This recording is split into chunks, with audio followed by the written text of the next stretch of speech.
What's happening, people? Back with another reaction, back with some more U2. And we're going back to the Unforgettable Fire, 1984, for the title track. I was thinking about this when we began the album. I feel like it could be anything from a actual historical fire of, personal or regional significance, meaning it could be a fire that was actually, a famous event and perhaps, there were casualties.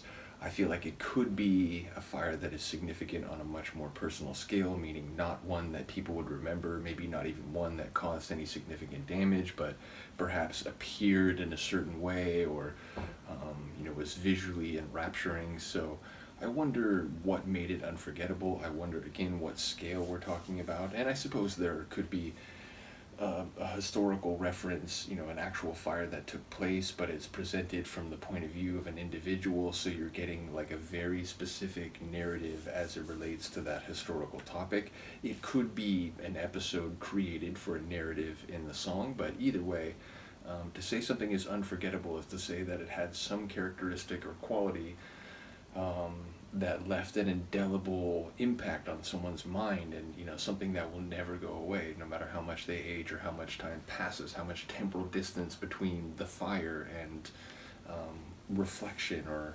recollection. So not sure what it all means, not sure if I'll be able to pick it up in the moment. I will look forward to people commenting. Even when I do catch bits and pieces of songs, I still don't often have the wherewithal to get like the wider relevance. So again, I look forward to hearing people comment, but let's listen. This is the Unforgettable Fire from the album of the same name by U2, 1984.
They're dead, or because soot, or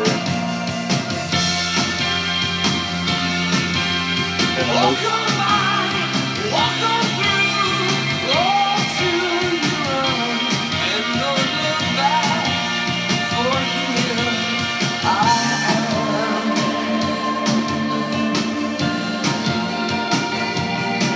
Carnival, the wheels fly.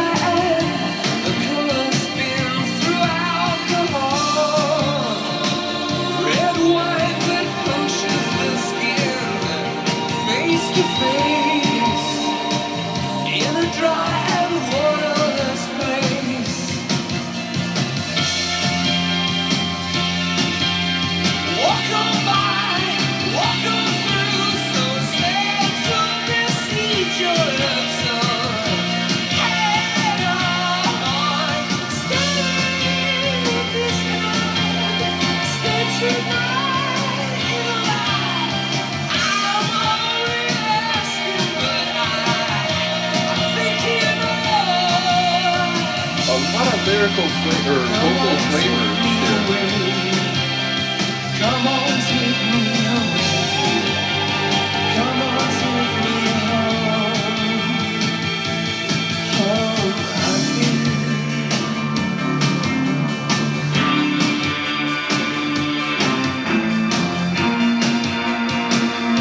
Cellos.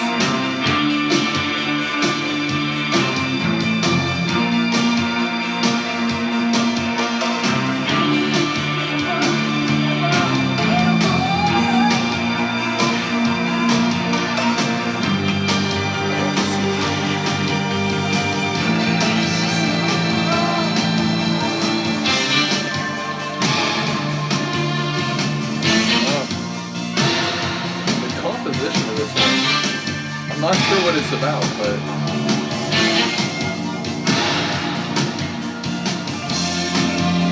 And if the mountains should crumble or disappear into the sea, not a tear, no, not I. it sounds like Stand By Me. Speak to my ever after this loving time. And if you save your love, save your don't push me too far, don't push me too far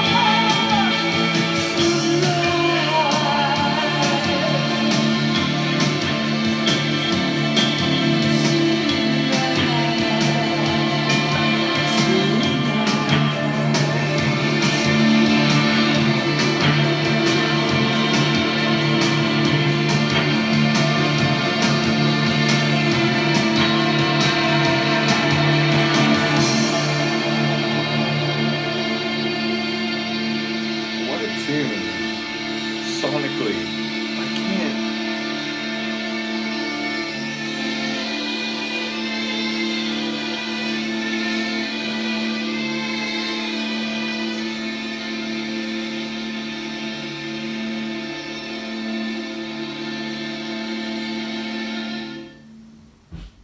The composition of that tune was, again, I knew they had this sort of epic, kind of pop rock sound going into the U2 deep dive, but that's crazy. That's composition using elements that I was not necessarily aware that they incorporated. Not that I would, rule anything out going into a deep dive for a band that I quite literally don't know a whole lot about. But that's amazing. And so I suppose I'm always led to question when I hear something like that from a group in the 80s, are those string synths or those actual like violins and or cellos? I think we heard like both by the end. But yeah, Bono's voice, again, just some moments of like real power, but also going like way up into the falsetto. Indeed, like we got some multiple flavors, not just over the course of the song, but like there was one passage where it was like 3 different vocal flavors, like sort of standard, at least as he's singing it this time, going up into that falsetto, and then he like finished that part like going down low and a bit like deep, and the dulcet tones. Like I was surprised, like the dynamic nature of just that one passage. I caught bits and pieces of lines, but yeah, I'm not sure the Unforgettable Fire, like whether that's more figurative or whether there's actually a fire in play, and whether, it did sound like if it is, it's in the city, like it was, under the city lights, and it felt like there was an urban setting to it. At least that was, what I caught at the beginning, but yeah, I'm not quite sure what might come into play. And indeed, like, this often happens. There's 1 or 2 lines there where I was like, oh, like, I should, like, even if I don't know what that means, there's some things I could say about that line. Then we get to the end, and it's like, oh, wait, what was that line in the middle?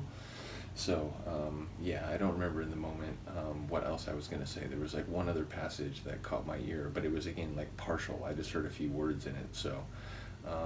But, yeah, like I said, sonically, a real multi-tiered journey, which is to say it brought in aspects that I was not necessarily prepared for. It arranged them like really sweetly. I like the way the chronology of the tune played out. So composition wise, A plus, and I'll wait to hear people's comments about the lyrics and themes. But yeah, enjoying this album. Obviously, still a lot to go, but I hear what people are saying, how it's like, this is kind of what we heard on the last album, but perhaps pushed to an even greater degree. And ultimately, I have heard a couple people say, including some folks who've been following the channel for a while, and I have a sense of the way they talk about music, and they were saying that this is the last album where they really kind of sound like this, and the next one they move into some different territory, like notably. So either way, I'm down for the whole journey. Curious to hear what that will sound like in practice, but again, a number of more tunes to go on this album. So once again, shout out to both Adams for sharing the U2 material. Do let me know what you think. I will see you next time. Peace.